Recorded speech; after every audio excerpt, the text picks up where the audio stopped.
Entonces tenemos un documento PDF en el cual contiene básicamente la explicación de lo que vamos a ver. Tenemos el código econométrico en RStudio o RScript, elasticidades de precio del gas. Tenemos nuestra base de datos en Excel, en formato Excel, donde están los precios del gas natural de Europa, Japón y Estados Unidos.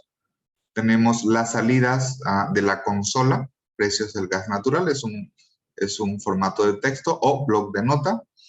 Y por otra parte también tenemos nuestras salidas en Excel editado, en el cual básicamente lo que hemos realizado es que estas salidas de la consola las hemos llevado y las hemos editado en Excel para hacerlas presentables, ¿no?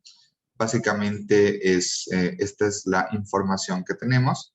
Vamos a comenzar con el documento, haciendo una lectura al documento de PDF, elasticidades de precios del gas natural. Entonces, ¿cuál es el título para este documento que vamos a desarrollar y vamos a explicar el código econométrico? Básicamente es elasticidades de precios del gas natural, corto y largo plazo, 1992, trimestre 1, 2011, trimestre 4. A partir de información de EIA y FMI Commodity Prices, se obtuvieron precios del gas natural para 3 mercados. Para el Japón, con la variable PGAS-HAP. Para Europa, con la variable PGAS-EU. Y para Estados Unidos, con la variable PGAS-US.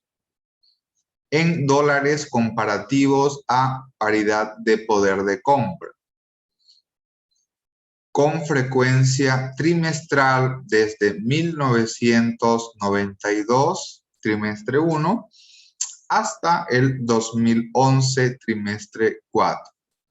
¿Cuál es el propósito de este documento? El objetivo es obtener elasticidades de corto y largo plazo con relación a los precios del Japón. Vamos a ver qué es un modelo de corto plazo. Básicamente consiste en una estimación con variables en sentido estacionario. Orden de integración apropiadamente estacionario. Para ello, asumimos que todas las variables son estacionarias después de una diferencia. ¿Qué significa esto? Significa que en niveles, tal como están las variables, no son estacionarias. Su media, su varianza y su covarianza en niveles dependen del tiempo y después de aplicar una diferencia, por lo tanto, se convierten en variables estacionarias. Según las pruebas de estacionariedad o raíz unitaria, Dickey-Fuller aumentada, Philip-Perron y KPSS, ¿no? Básicamente el modelo de corto plazo, considerando que las variables están en primera diferencia, todas las variables tienen una diferencia. Esto significa de que son variables estacionarias.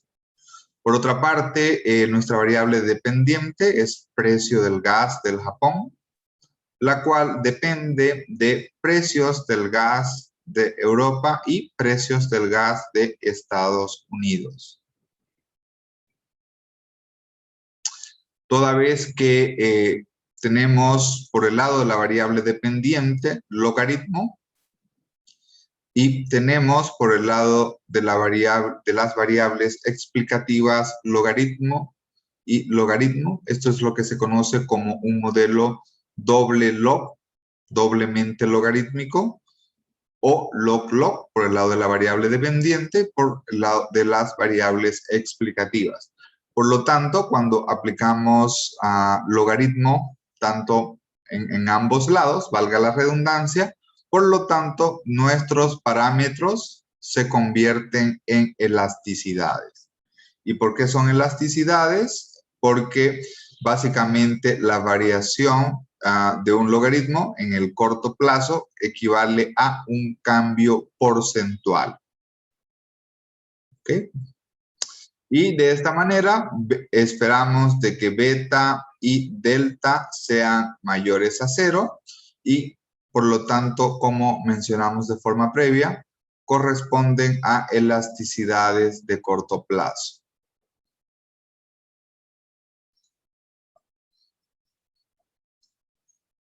Asimismo, se incluyen y términos para una o más variables, que es la variable D, que esto corresponde a variables de impulso de tipo dicotómicas o booleanas para corregir problemas de normalidad en la distribución de los residuos, dada la presencia de observaciones anómalas o atípicas, ¿no? Entonces, lo que nos hace esta variable o estas variables, en realidad, son variables de impulso para corregir problemas de normalidad. Este sería el modelo de corto plazo con variables en sentido estacionario.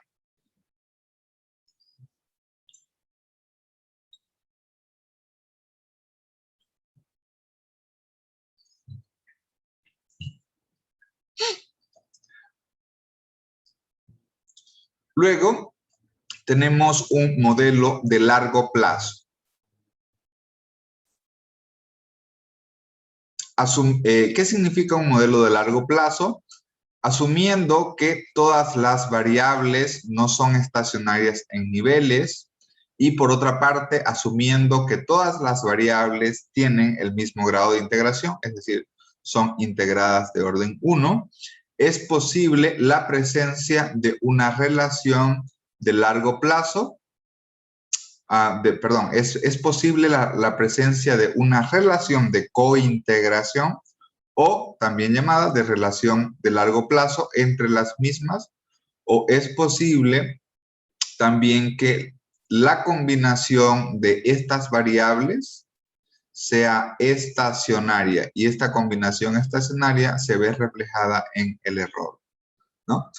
Entonces, a pesar de que las variables no son estacionarias, entonces puede existir una ecuación de largo plazo o cointegración, ¿no? Para ello, deberá verificarse a través de las pruebas Engeli-Granger y Phillips-Auliaris, ¿no? De igual manera, todas nuestras variables, tanto por el lado de la variable dependiente como por el lado de las variables explicativas, son doblemente logarítmicas o en otras palabras, modelos log-log, ¿no? En este caso, de igual forma, al ser modelos doblemente logarítmicos, nuestros parámetros, en este caso eta y gamma, corresponden, acá tenemos un pequeño error, corresponden a elasticidades de largo plazo. ¿Ok? Aquí vamos a corregir.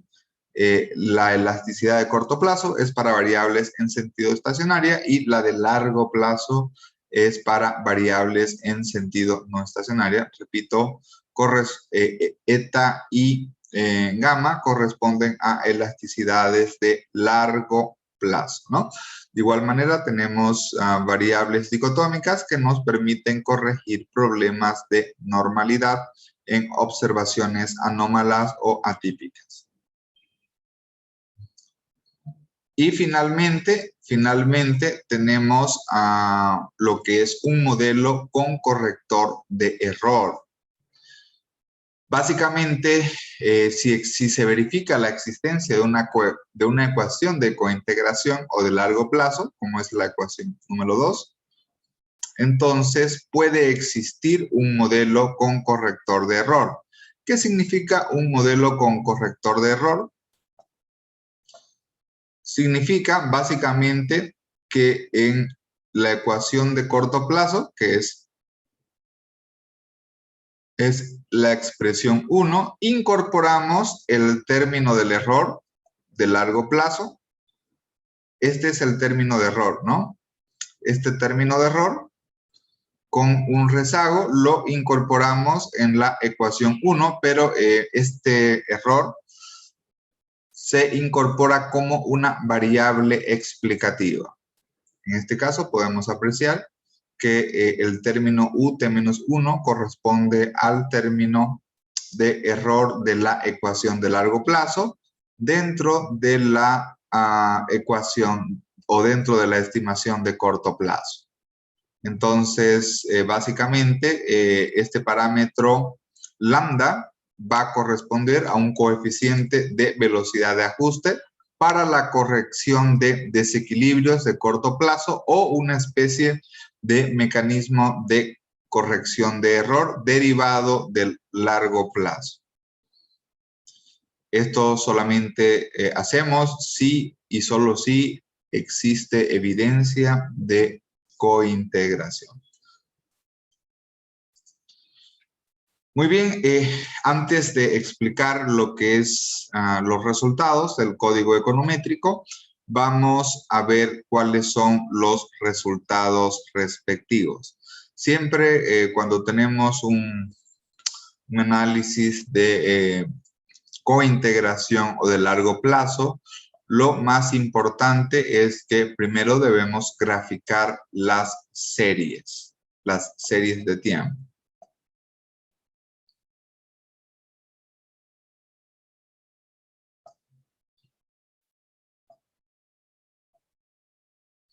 Entonces, aquí tenemos las gráficas de el precio del gas de Estados Unidos, que es este que está con color rojo.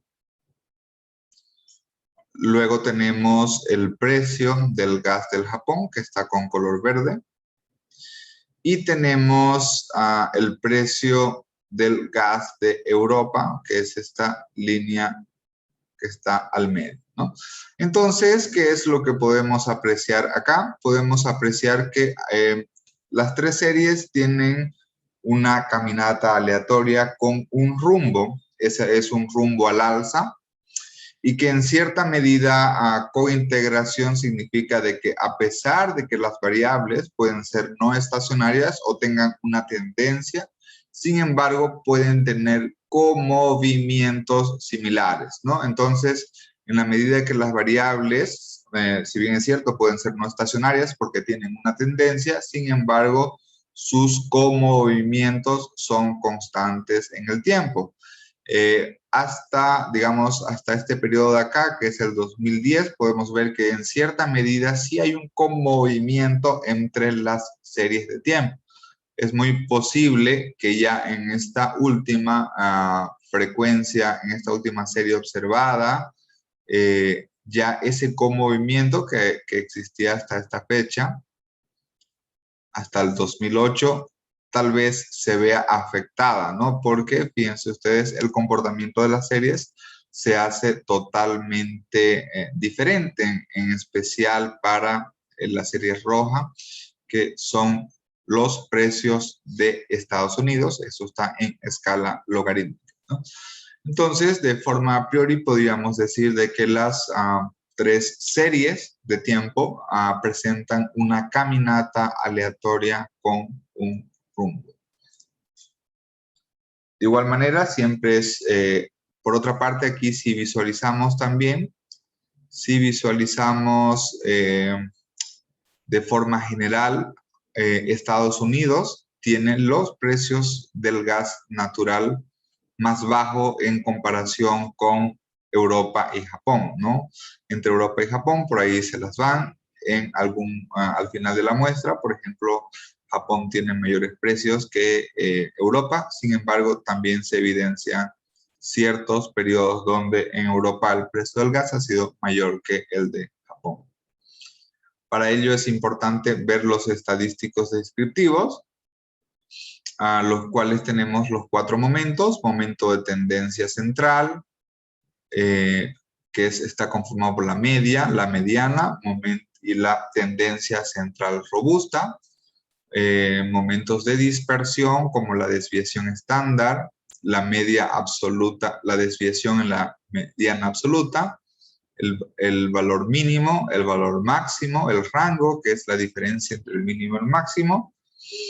Y tenemos el momento 3, que es la asimetría, y el momento 4, que es la cortosis. De igual manera, podemos aplicar normalidad, una prueba de normalidad Harkevera, para ver si las series tienen o no tienen una distribución normal. Entonces, ¿qué es lo que podemos apreciar? Lo que podemos apreciar es si existen observaciones atípicas. De hecho, podemos confirmar de que las 3 series de tiempo, los precios del gas de Estados Unidos, de Japón y de Estados Unidos, su p-value o su probabilidad en la normalidad es menor que el 5% y es menor que el 10%, ¿no? Entonces, ¿qué podemos concluir aquí? Si el p-value o la probabilidad es menor que el 5%, podemos concluir de que las 3 series de tiempo no tienen una distribución normal. Entonces, de hecho, podemos ver por el lado de la asimetría que presentan valores atípicos porque el coeficiente es mayor que 0, y eso significa básicamente de que tienen fuertes valores atípicos, ¿no? Fuertes valores atípicos de tipo leptocúrtico. Y por otra parte vemos la simetría, que tiene un sesgo positivo, es decir, con mayor cantidad de observaciones por encima de la media. Si vemos la desviación estándar, si vemos, perdón, el momento 1, que es de tendencia central, podemos verificar según la mediana o según según un estimador de tendencia central robusta, que el mayor precio del gas natural de forma histórica se encuentra en primer lugar en Japón y en segundo lugar en en Europa. Y por otra parte, los precios más bajos, conforme lo vimos en la gráfica, corresponde a Estados Unidos. Si vemos dónde se presenta la mayor volatilidad o la mayor variabilidad en los precios del gas natural, podemos ver de que la mayor variabilidad está en primer lugar en Europa, EU es Europa, en segundo lugar en Japón y en tercer lugar en Estados Unidos. De igual manera, también podemos visualizar los precios del gas natural para Europa, para Japón y para Estados Unidos, según percentiles y cuartiles, es decir, en el 10% de las observaciones más bajas hasta el 90% de las observaciones más altas. Podemos ver, por ejemplo, que al 90% de las observaciones más altas, el valor más observado del precio del gas natural está en Europa, ¿no? Incluso por encima de Japón. Y esto podemos también considerar cuartiles intermedios al 25%, la mediana 50% y el cuartil superior 75%. De igual manera podemos verlo en deciles, del 10 al 90%.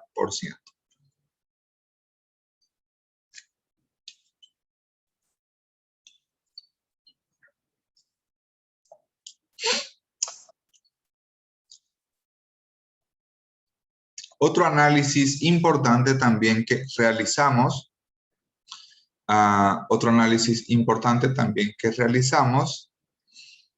es análisis de correlaciones entre las variables. Tenemos una variable de tendencia, que es el tiempo, y tenemos 3 variables de análisis: logaritmo precio del gas de Estados Unidos, precio del gas del Japón y precio del gas de Europa precio del gas de Japón y precio del gas de Estados Unidos, ¿no? Estas tres variables están en escala logarítmica y tenemos la variable del tiempo o tendencia. Algo que podemos ver es que las tres variables están relacionadas y asociadas de forma directa y estadísticamente significativa con el tiempo, ¿no? Entonces, esto significa de que en la medida de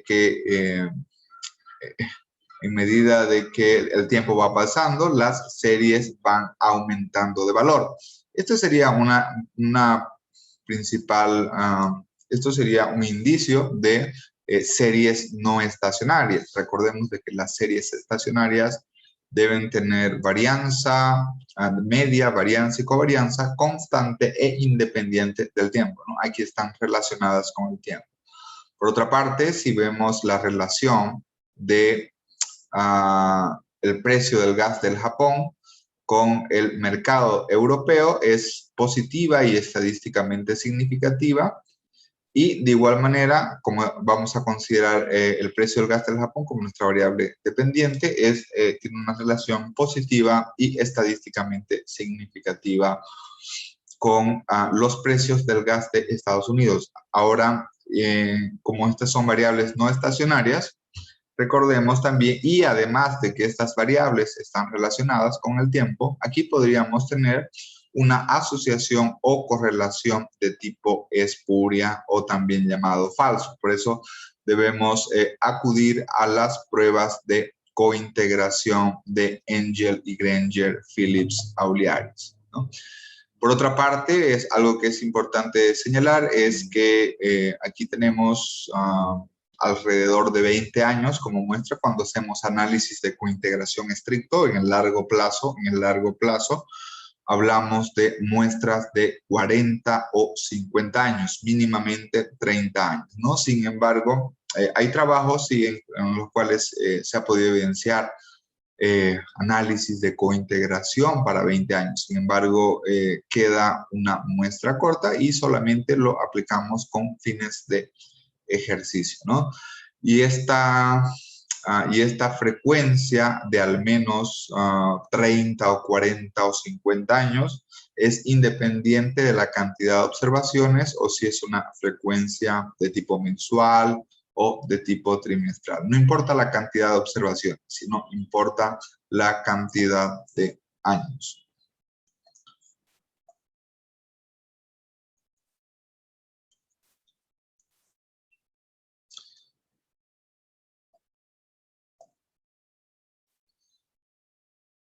Y por otra parte, de igual manera, hemos, siguiendo el esquema de cuáles son los análisis que debemos realizar para un análisis de cointegración. De igual manera, debemos realizar de forma previa a todo lo que son las pruebas de raíces unitarias o pruebas de estacionalidad. ¿Cuáles son las tres pruebas que más utilizamos? Una es la Dickey-Fuller aumentada. La otra prueba es la prueba Phillips-Perrons y la otra prueba es la prueba KPSS, ¿no? En la prueba Dickey-Fuller aumentada, ¿qué debemos especificar? Primero debemos verificar qué tipo de tendencia es. Es una tendencia determinista y rumbo, si es determinista si está relacionado con el tiempo y rumbo si tiene un rumbo al alza o a la baja. Y de igual manera debemos identificar la prueba de raíz unitaria en niveles, tal como está la variable, y en primera diferencia. En algunos casos también debemos realizar pruebas de raíces unitarias en segunda diferencia, ¿no? En este caso vamos a realizar tres pruebas unitarias para los precios del gas de Europa, para los precios del gas del Japón y para los precios del gas de Estados Unidos. Algo que es importante mencionar es que cada una de estas variables está en escala logarítmica, ¿no?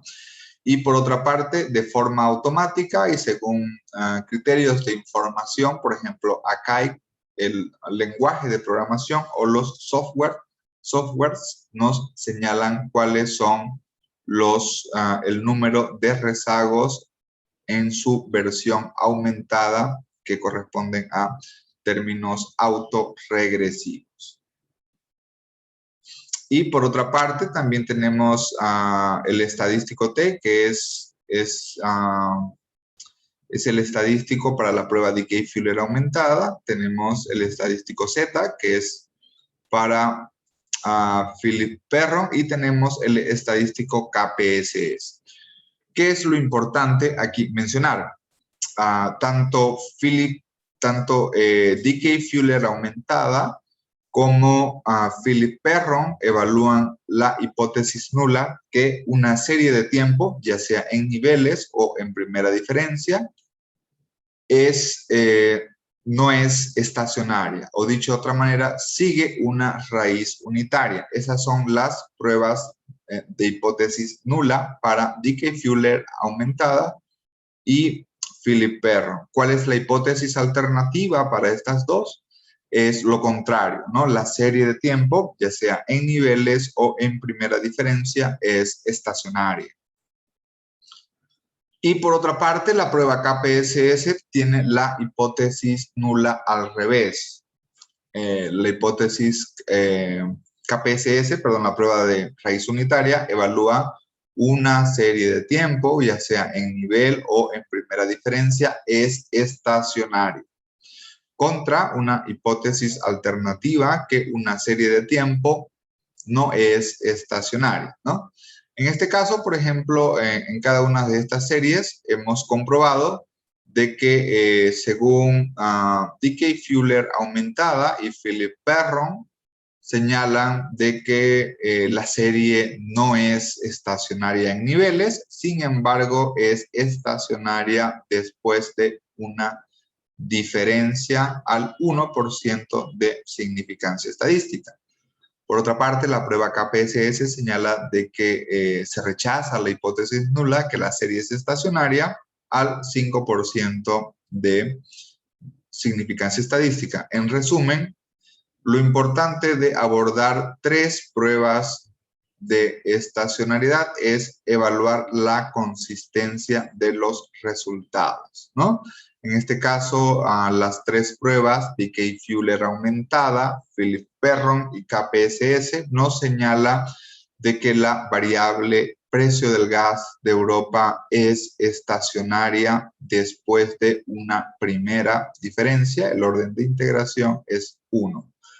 Lo mismo sucede para las variables precio del gas del Japón y precio del gas de Estados Unidos, en el cual, según las pruebas de estacionalidad o raíces unitarias, Dickey-Fuller aumentada, Philip Perron y KPSS, nos señalan de que esta variable es estacionaria después de una diferencia. En el caso particular de la última serie, que es el precio del gas de Estados Unidos, podemos evidenciar de que posiblemente esta variable sea estacionaria en niveles, sin embargo, es solamente al 10% de significancia estadística. Es un nivel, es bajo, por lo menos deberíamos considerar el 5% de significancia estadística, toda vez de que aquí podríamos tener un error de tipo 1 al 10% de significancia estadística. Y vamos a ver cuáles son los resultados del modelo de regresión. Básicamente, el modelo de regresión en corto plazo nos señala de que la variable dependiente, que es variación de precios del gas natural de Japón, en realidad corresponde a la expresión número 1. Veamos. Este es el modelo 1, donde tenemos 3 parámetros y tenemos una variable o más variables dicotómicas. Tenemos los parámetros alfa, beta, delta y psi. En este caso, ¿cuáles son los resultados? Los resultados es que la variable dependiente variación porcentual de precios del gas natural del Japón no responde en el corto plazo a la variación de los precios del gas de Europa y tampoco responde a la variación de precios del gas de Estados Unidos. Dicho de otra manera, los precios del gas natural en variaciones porcentuales en el corto plazo, es decir, variables estacionarias, son mercados diferentes y lógicamente estos precios dependen de manera interna y no están relacionados con los precios de otros mercados internacionales, ¿no? Por otra parte, también apreciamos lo que son las pruebas de normalidad Harkevera y Shapiro-Wilks, las cuales tienen una probabilidad mayor que el 10%, señalando de que los residuos tienen un comportamiento normal, ¿no? Por otra parte, teníamos una variable atípica en el trimestre 4, 2008. Estos son los resultados del modelo de corto plazo. ¿Cuáles son los resultados del modelo de largo plazo? Ahora las variables ya no están en variación logarítmica o en variación porcentual, sino están en niveles, ¿no? Vamos a ver si esto corresponde a una ecuación de largo plazo. En este caso, vamos a estimar la expresión número 2. Esta es nuestra ecuación de largo plazo con variables en niveles.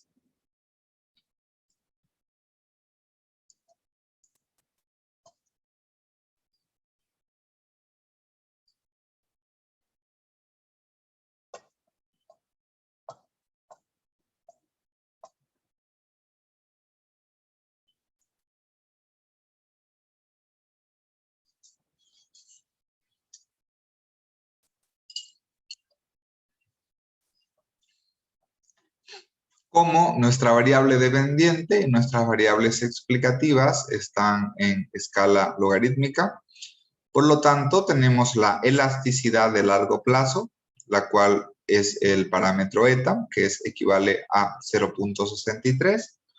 Esto significa una elasticidad inelástica, es menor que 1, de los precios del Japón con relación a los precios del gas de Europa. Por otra parte, tenemos de igual manera otra elasticidad de largo plazo, que es la elasticidad de los precios de Estados Unidos, el cual es 0.13 de manera redondeada, el cual es menor que la unidad. Por lo tanto, de igual manera, tenemos una elasticidad inelástica. Y para este caso en particular hemos incluido 4 variables dicotómicas o variables booleanas que nos permiten corregir observaciones anómalas o problemas de normalidad, ¿no? Tenemos la constante del modelo, que es 1.16. Según las estimaciones de este modelo de largo plazo, en realidad se llama modelo de largo plazo porque las variables no son estacionarias. Tenemos la probabilidad de no cointegración de Engel y Granger, la cual es menos que el 1%. ¿Cuál es la hipótesis nula? La hipótesis nula es no existe cointegración, o dicho de otra manera, no existe relación de largo plazo entre las variables. Esa hipótesis es rechazada al 1%. Y luego tenemos la prueba de cointegración de Phillips-Auliaris, que nos evalúa la misma hipótesis nula. Las variables no presentan una relación de largo plazo. Contra la hipótesis alternativa, las variables presentan una relación de largo plazo. En este caso, la probabilidad o el p-value de no cointegración es mayor que el 0,10%, Por lo tanto, aquí tenemos un resultado contrario. Por una parte, la prueba de Engel y Granger rechaza de que no exista cointegración, mientras Phillips Auliaris no rechaza que no exista cointegración. ¿Qué sucede cuando tenemos resultados contrarios? Básicamente concluimos de que la relación de largo plazo es débil. Es débil en el sentido de que nuestros resultados dependen del método más allá de la consistencia de las estimaciones. ¿Cuándo podríamos decir claramente y contundentemente de que sí existe una relación de largo plazo? Básicamente cuando tanto Engel y Granger y Phillips Auliaris rechacen en ambos casos la hipótesis nula de no cointegración. Cuando se rechaza en ambos casos, podemos decir de manera bastante confiable, digamos, de que sí existe una relación de largo plazo. En cambio, en este caso, tenemos una conclusión contraria, por lo tanto, la conclusión es, valga la redundancia, es inconclusa o es débil, ¿no? Y por otra parte, también es importante mencionar de que podemos graficar lo que son los residuos de largo plazo, que corresponde al término de error. Recordemos de que si las variables son no estacionarias, su combinación puede ser estacionaria. Entonces, la idea es que los errores de largo plazo o residuos tengan una combinación lineal o sean estacionarios, y esto también podemos aplicar una prueba de raíz unitaria Dickey-Fuller aumentada. Por otra parte, según el teorema de Granger, si existe cointegración, puede existir una relación, puede existir un mecanismo de corrector de error, SM. Entonces, ¿qué es lo que hacemos en el modelo de corto plazo con variables en sentido estacionaria, que es la expresión 3?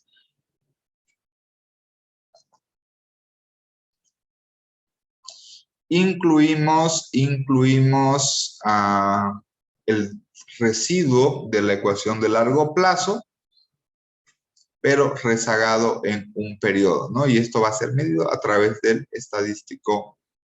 del parámetro, perdón, lambda.